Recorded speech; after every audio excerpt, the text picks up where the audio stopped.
Hello friends, मेरे channel में आपका स्वागत है। तो आज इस वीडियो में मैं ऐसी एक्टिविटीज़ लेकर आई हूँ जो टोडलर्स के लिए प्री स्कूल या फिर जिनका एडमिशन इस साल होने वाला था लेकिन लॉकडाउन की वजह से नहीं हो पाया। आपको बच्चों को एकदम हाथ में पेंसिल नहीं पकड़ानी है कि चलो अब तुम्हारा एडमिशन हो गया है या फिर एडमिशन होने वाला है तो चलो लिखना स्टार्ट करो ABCD। तो आपको पहले बच्चों को फन के साथ कुछ इंटरेस्टिंग एक्टिविटीज़ करा दी ताकि वो इंटरेस्ट के साथ सीखे। वही स्टार्ट करते हैं। हम पहले एक्टिविटी देख लेते हैं कि हमारी पहली एक्टिविटी क्या है। तो यहाँ पर मैंने एक शीट ली है, उस पर अल्फ़ाबेट्स लिख लिए हैं।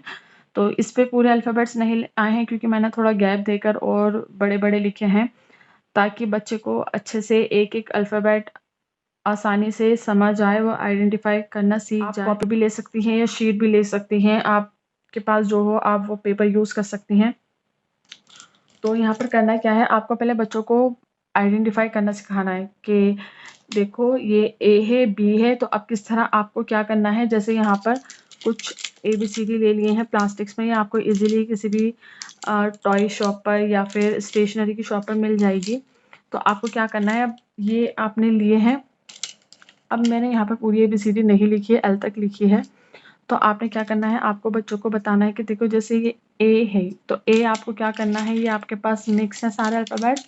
अब इसमें से आपको फाइंड करना है ए कौन सा है, आपको इसकी तरह नज़र आएगा, वो आपको इसमें से फाइंड करना है और आपको यहाँ पर इसके ऊपर रखना है। तो बच्चा इसमें से फाइंड करेगा तो उसे इंटरेस्टिंग भी लगेगा थोड़ा कि हाँ भाई ए है, तो वो छाटेगा। तो आप स्टार्टिंग में उसकी हेल्प करा सकती हैं कि देखो ये मैंने यहाँ पर ए लिखा है, तो सेम ये रहा अल्फ़ाबेट हमारे पास ए। तो अब हम इसको यहाँ पर रखेंगे। अब हमें फाइंड क्या करना है, इसमें से बी फाइंड करना है हमें। तो अब हम बी को फाइंड करेंगे। तो बच्चा, आप पहले उसकी हेल्प कराइए, उसके बाद वो खुद करेगा तो उसे आइडेंटिफाई करना आ जाएगा अल्फ़ाबेट्स, अच्छे से वो पहचान हो जाएगी उस अल्फ़ाबेट्स की। तो ये है बी। तो देखो ये इसकी तरह लग रहा है, बिल्कुल बी सेम है। तो अब हम इसे यहाँ रखेंगे। अब हमें क्या फाइंड करना है, सी। तो अब हम सी लेंगे। ये रहा हमारे पास सी, ये रहा। ओके, अब हमें क्या फाइंड करना है, डी। तो अब हम डी फाइंड करेंगे। ये रहा डी।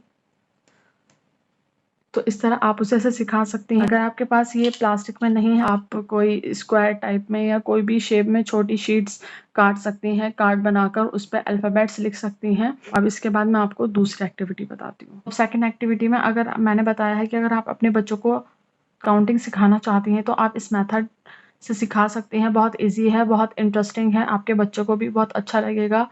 तो यहाँ पर यही है, लर्न विद फन। आप बच्चों को फ़न के साथ कुछ सिखाइए, एक्टिविटीज़ कराइए तो बहुत ईज़िली वो सीख पाएगा। तो जैसे आप देख सकती हैं, मैंने यहाँ पर लाइनिंग कर कर नीचे काउंटिंग्स लिख दी हैं। तो और यहाँ पर 0 स्टार्ट की है मैंने, और जैसे 1 है, 2 है तो इनके नीचे उतने ही डॉट्स लगा दिए हैं। जैसे 1 है तो 1 में 1 डॉट्स लगाया है, 2 है तो 2 में डॉट्स लगाया है, ताकि अगर बच्चों को काउंटिंग्स नहीं आती हैं या उसे पहचान नहीं है अभी नंबर्स की, तो वो इन डॉट्स के थ्रू सीखे। तो आप इसे यहाँ से सिखाइए, उसे डॉट्स में भी सिखाइए और काउंटिंग में सिखाइए। जैसे 0 है तो 0 पे कुछ नहीं होता, आप बच्चों को बताएंगे कि 0 पे कुछ नहीं होता, वो खाली ही रहता है। तो अब हमारी काउंटिंग स्टार्ट होती है 1 से। तो 1, यहाँ पर कितने डॉट्स हैं 1 पर, 1। तो हम यहाँ पर 1 स्टोन रखेंगे। आप स्टोन की जगह कुछ भी ले सकती हैं, जैसे आप यहाँ पर बिंदी का यूज़ कर सकती हैं, आप बिंदी पेस्ट करा सकती हैं बच्चों से, या फिर आप राजमा ले सकती हैं या फिर चने ले सकती हैं।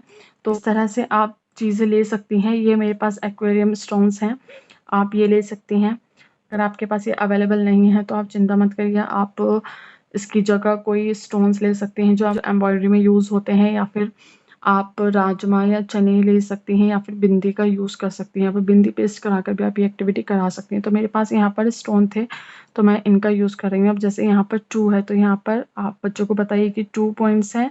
तो अब यहाँ पर आपको कितने स्टोन रखने हैं इसके ऊपर, 1 2। तो हमारे 2 स्टोन हो गए, 2 स्टोन हो गए। अब यहाँ पर है 3। तो अब यहाँ पर कितने डॉट्स हैं, 3 डॉट्स हैं, 1 2 3। तो अब यहाँ पर आपको 3 डॉट्स रखने हैं, यहाँ पर 3 स्टोन्स रखने हैं, 1 2 3। उसके बाद तो अब हमारे पास यहाँ पर है 4। तो अब हम यहाँ पर कितने स्टोन रखेंगे, 4, 1 2 3 एंड 4। अब हमारे पास है 5, तो 5 में कितने आएंगे? 5 स्टोन। 1 2 3 4 5, तो यहाँ पर आ गया 5 स्टोन। अब हमें क्या करना है? 6, तो 6 में 6 स्टोन रखेंगे हम। 1 2 3 4 5 एंड 6, तो हमारे 6 स्टोन हो गए। तो आप इस तरह उसे जितनी काउंटिंग सिखाना चाहती हैं, जैसे 10 तक आप फर्स्टली आप उसे 10 तक सिखाएंगी, तो 10 तक आप इस तरह एक्टिविटी करा सकती हैं उसे। आप रिपीट कराइए जब तक उसे नहीं आ जाता कि 1 में कितने होते हैं या 2 में कितने होते हैं, 3 कैसे होते हैं। तो उस तरह उसे ये एक्टिविटी कराती हैं, तो ये कुछ अलग भी है, नई भी है। तो आई होप कि आपको अच्छी लगी और आपका बच्चा भी बहुत इंटरेस्ट के साथ करेंगे।